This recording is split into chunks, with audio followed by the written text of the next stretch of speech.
الحمدللہ وحدہ لا شریک لہ والصلاة والسلام علی من لا نبی بعد۔ پارہ نمبر 8۔ مشرکین رسول اکرم صلی اللہ علیہ وسلم سے اپنی پسند اور مرضی کے معجزات طلب کرتے، استہزاء کرتے، مذاق اڑاتے، تو اللہ تعالیٰ نے اپنے پیغمبر کو تسلی دی ہے کہ ہر نبی کے کچھ دشمن ہوتے ہیں جو پیغمبر کے خلاف سازشیں کرتے ہیں، نبی کے راستے میں رکاوٹیں ڈالتے ہیں۔ یہ آپ کے ساتھ بھی ہے، لہٰذا آپ دل بڑا رکھیں اور ان حماقتوں کی مذاق اڑانے کی پرواہ نہ فرمائیں۔ آپ اللہ تعالیٰ نے اعمال کی جزا اور سزا کو بیان فرمایا ہے۔ اچھا عمل ہے، اللہ اچھی جزا دیں گے۔ کوئی برا عمل کرتا ہے، اس پر بری جزا دیں گے۔ اچھے عمل پر بری سزا نہیں ہے اور برے عمل پر اچھی جزا نہیں ہے، ایک ترتیب سمجھائی ہے۔ پھر اللہ تعالیٰ نے اس بارے میں آگے مشرکین کی چند ایک حماقتوں اور بیوقوفیوں کا ذکر کیا ہے۔ اللہ تعالیٰ کے ساتھ اللہ کے غیر کو شریک کرنا بہت بڑی بیوقوفی ہے۔ پھر بیٹیوں کو قتل کرنا بہت بڑی بیوقوفی ہے۔ نسل اس سے چلتی ہے، اللہ تعالیٰ کی رحمت ہے، اس مساہرت کے رشتے قائم ہوتے ہیں۔ اگر یہ بیٹیاں نہ ہوتی تم کیسے پیدا ہوتے، آگے اولاد کیسے چلتی؟ کسی کی بیٹی نہ ہو تمہارے بیٹے کا نکاح نہیں ہوگا۔ تو یہ بہت بڑی حماقت ہے ان کی، اللہ تعالیٰ نے اس کو بیان فرمایا۔ پھر مشرکین کی عادت بد تھی، بعض چیزوں کو خود حلال کہہ لیتے، بعض چیزوں کو خود حرام کہہ دیتے، اپنی مرضی سے حلال اور حرام کرتے رہتے۔ تو اللہ تعالیٰ نے ان کو سمجھایا ہے یہ بات کہ دیکھیں چاندے کی چیزیں تو یہاں بیان فرما دی گئی ہیں۔ مردار حرام ہے جو بغیر ذبح کے مر گیا، رگوں سے نکلنے والا خون جو ذبح کے وقت نکلتا ہے، دم مسفوح، یہ حرام ہے۔ خنزیر حرام ہے، غیر اللہ کے نام پر ذبح کیا گیا جانور حرام ہے۔ یہ چار بطور مثال کے ہیں، ورنہ اس کے علاوہ بھی حدیث میں جانوروں کا ذکر ہے جو کہ حرام ہے۔ تو یہ سمجھایا کہ تم یہ کام نہ کرو کہ اپنی مرضی سے حلال اور حرام، جو اللہ نے حرام فرمایا حرام سمجھو، جس کو اللہ نے حلال قرار دیا اس کو حلال سمجھو۔ پھر یہود کے بارے میں فرمایا کہ ان کی سرکشی، ان کی طغیانی اور ان کی نافرمانیوں کی وجہ سے اللہ تعالیٰ نے بعض چیزیں حلال تھیں اور ان پر حرام فرما دی کہ یہ چیزیں تم پر حرام ہیں۔ مثلا گائے کی چربی ہے جو اس کی کمر کے ساتھ ملی ہوئی ہے، اس طرح کی چیزیں فرمائی کہ یہ فلاں فلاں چیزیں حلال تھی مگر حرام ہوئی ہیں تمہاری سرکشی کی وجہ سے۔ اگر اللہ تعالیٰ نے 10 خاص وصیتیں فرمائی ہیں، 10 خاص چیزوں کا حکم دیا ہے کہ ان کا بہت زیادہ خیال کرنا۔ نمبر 1، اللہ تعالیٰ کی عبادت کرنا، اللہ کے ساتھ کسی کو شریک نہ کرنا، اللہ تعالیٰ کے ساتھ کسی کو شریک نہ ٹھہرانا۔ نمبر 2، والدین کے ساتھ حسن سلوک کرنا، ادب کرنا، احترام کرنا۔ نمبر 3، اپنی اولاد کو قتل نہ کرنا، خدشہ ہے رزق کہاں سے ملے گا، کھائیں گے کہاں سے، رزق تو ہم نے دینا ہے اللہ تعالیٰ نے۔ بے حیائی اور ہر قسم کے برے کام سے بچنا، اور ویسے بھی کسی آدمی کو ناحق قتل نہ کرنا۔ یتیم بچوں کے مال میں بطور خاص ناجائز تصرف نہ کرنا کہ ان کے سر پہ کوئی نہیں تو منمانی کر لو۔ ناپ توڑ میں کمی نہ کرنا، عدل و انصاف کرنا، اللہ کے عہد کو پورا کرنا، اور صرف صراط مستقیم پر چلنا۔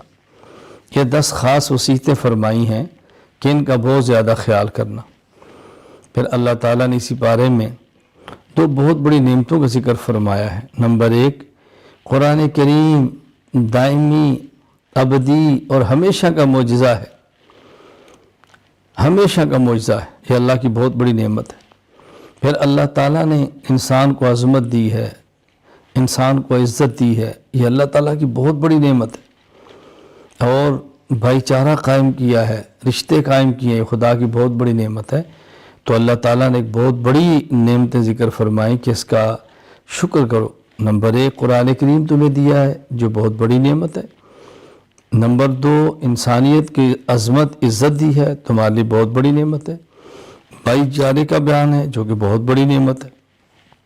پھر یہ بات سمجھائی کہ دیکھو شیطان تمہارا دشمن ہے، اس کے کچھ خاص اہداف اور ٹارگٹ ہے، اس کو سمجھو۔ ایک اس کا بہت بڑا ہدف یہ ہے بے حیائی پھیلاؤ۔ بے حیائی کہاں سے ہے؟ انسان کو ننگا کرو، اس سے بے حیائی پھیلتی ہے۔ لہذا تم اپنے لباس کا بہت زیادہ خیال کرو، لباس کا بہت زیادہ خیال کرو۔ اس لیے ہمیں مصنون لباس پہننے کا خیال کرنا چاہیے۔ خواتین کو پردے کا بہت خیال کرنا چاہیے، اپنے جسم کو پردے کے اندر چھپا کے رکھیں، محفوظ رکھیں، اس کا بہت زیادہ خیال کریں۔ مشرکین کے بعض اعمال بد اور قبیح اعمال کا ذکر کیا ہے، اور ایسے عجیب لوگ ہیں طواف ننگا کرتے ہیں اور کہتے ہیں اس کا اللہ نے ہمیں حکم دیا ہے۔ یہ بے حیائی کے کام کے اللہ کیسے حکم دے سکتے ہیں؟ یہ بہت بڑی ان کی گندی عادت تھی۔ پھر اللہ تعالیٰ نے دین کے بارے میں فرمایا کہ دیکھو یہ ایسا بہترین دین ہے کہ اس چیز کا حکم دیا گیا ہے اس دین میں جو انسان کے اختیار میں ہے، وسعت سے باہر نہیں ہے۔ لا نکلف نفسا الا وسعها، ہمت سے جو بڑھ جائے اس کا اللہ حکم ہی نہیں دیتے، جو برداشت کر سکے اللہ تعالیٰ اسی کا حکم دیتے ہیں۔ ایک ہے کسی چیز کا ناممکن ہونا، برداشت سے باہر ہونا، اور ایک ہے کسی چیز کا مشکل ہونا۔ شریعت کا کوئی حکم ناممکن اور برداشت سے باہر نہیں ہے، ہاں البتہ کچھ مشکل ہوتا ہے، تبھی تو عمل کرنے پہ اللہ تعالیٰ اجر عطا فرماتے ہیں۔ پھر اللہ تعالیٰ نے اس سورہ اعراف میں ذکر فرمایا ہے، ایک طرف جنت والے ہیں، ایک طرف جہنم والے ہیں، درمیان میں ایک دیوار ہے جس کا نام اعراف ہے۔ جنت والے جہنم والوں سے کہتے ہیں اللہ نے ہمارے ساتھ جو وعدہ کیا سچا تھا، ہمیں پا لیا، تمہارے ساتھ جو وعدہ جہنم کا تھا دیکھو تمہیں بھی مل گیا ہے۔ اب یہ اعراف والے ہیں جن کے اعمال نیک اور بد برابر ہیں، یہ کچھ عرصہ اعراف پر رہیں گے جنت اور جہنم کے درمیان، بالآخر اللہ تعالیٰ ان کو بھی جنت میں داخل فرما دیں گے۔ یہاں اس بارے میں توحید کے 3 اہم دلائل بیان فرمائے۔ نمبر 1، اللہ تعالیٰ نے 7 آسمان پیدا فرمائے اور کسی آسمان کے نیچے ستون نہیں ہے، ایک چھوٹی سی چھت بغیر ستون کے کھڑی نہیں ہوتی۔ اللہ کریم نے کتنا بڑا قادر مطلق نے آسمان، پھر اوپر دوسرا، پھر تیسرا، پھر چوتھا، پھر 5واں، پھر 6واں اور 7واں، 7 آسمان بغیر ستون کے پیدا فرمائے۔ کتنی بڑی خدا کی طاقت ہے۔ نمبر 2، اللہ تعالیٰ کہ عرش کی وسعت کتنی زیادہ ہے، یعنی آسمان پھر اوپر عرش دیکھیں کتنی اس کی وسعت ہے، وسعتوں والا عرش ہے اور بغیر سہارے کے ہے، بغیر ستونوں کے ہے۔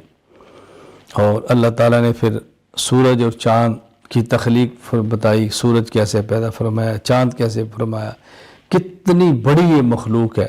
اللہ تعالیٰ اپنی قدرت اور اپنی طاقت سے اس کو چلا رہے ہیں۔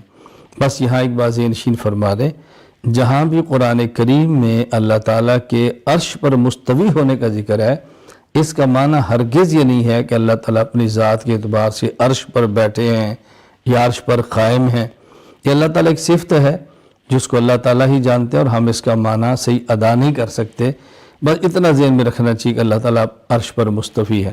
ہاں البتہ ہمارے بعض علماء نے سمجھانے کے لیے فرمایا ہے کہ مستوی علی العرش کا معنی ہے کہ اللہ تعالیٰ عرش پر غالب ہیں، اللہ تعالیٰ کا امر عرش پر ہے، اللہ تعالیٰ غالب ہے عرش پر بھی۔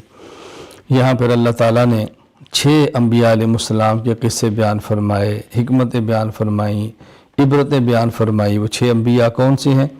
حضرت نوح علیہ السلام، حضرت ہود علیہ السلام، حضرت صالح علیہ السلام، حضرت لوط علیہ السلام، حضرت شعیب علیہ السلام اور حضرت موسیٰ علیہ السلام۔ ان کا اللہ تعالیٰ نے ذکر فرمایا ہے۔ اللہ تعالیٰ ہمیں شرک سے بچنے کی، توحید اختیار کرنے کی توفیق دے، بری عادات سے بچنے کی، اچھی عادات اختیار کرنے کی توفیق دے، اہل باطل سے دور رہنے، اہل حق کے ساتھ چلنے کی توفیق عطا فرمائے۔ وآخر دعوانا ان الحمد للہ رب العالمین۔